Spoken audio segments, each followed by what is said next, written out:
여러분 안녕하십니까? NBS 뉴스 24입니다. 고령농의 노후 보장을 위해 정부가 도입한 농지연금 제도. 직접 경작하던 땅을 담보로 맡기면 그에 대한 연금을 매달 받는 제도인데요. 하지만 이 제도를 도시민들이 재테크 수단으로 악용하는 사례가 적지 않습니다. 네, 이에 정부는 최근 농지연금 담보농지 관리를 강화하는 법률 시행규칙 개정안을 입법 예고했는데요. 농지연금 악용을 근절할 수 있을지 관심이 모아지고 있습니다. 강창호 기자가 보도합니다. 농지연금 부정수급을 막기 위해 정부가 제도 개선에 나섰습니다. 농림축산식품부는 최근 농지연금 담보농지 조건을 강화한 한국농어촌공사 및 농지관리기금법 시행규칙 개정안을 입법 예고했습니다.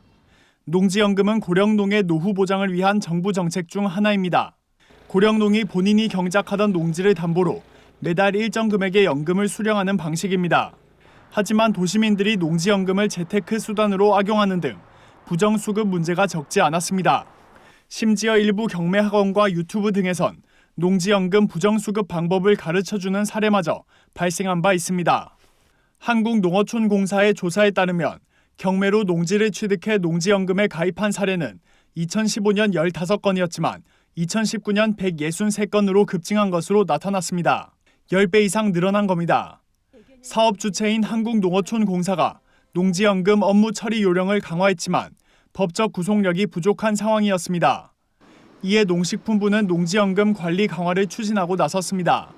현재 시행규칙상 농지연금 담보농지 조건은 지원 대상자가 소유하고 있을 것, 담보농지 채권 최고액이 평가액의 15% 미만일 것, 압류, 가압류, 가처분 등의 목적물이 아닐 것에 불과한 상황입니다. 농식품부는 현재 조건에다 그 밖에 농식품부 장관이 정하는 요건을 신설했습니다. 농식품부는 시행규칙 개정을 통해 담보농지 조건을 보다 엄격히 관리하겠다고 밝혔습니다.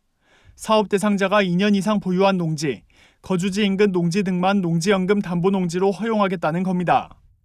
법적인 근거가 없어서 그걸 갖춰놓으려고 지금 개정을 하는 겁니다. 지침에는 세부적인 사항들이 기존에 다 운영해 오고 있었는데 위에다가 확실히 장관이 정하는 것으로 운영할 수 있도록 근거가 없다 보니까 지침이 효력이 없잖아요. 그렇게 되면.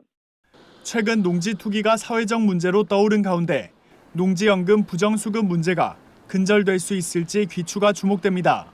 NBS 뉴스 강창호입니다.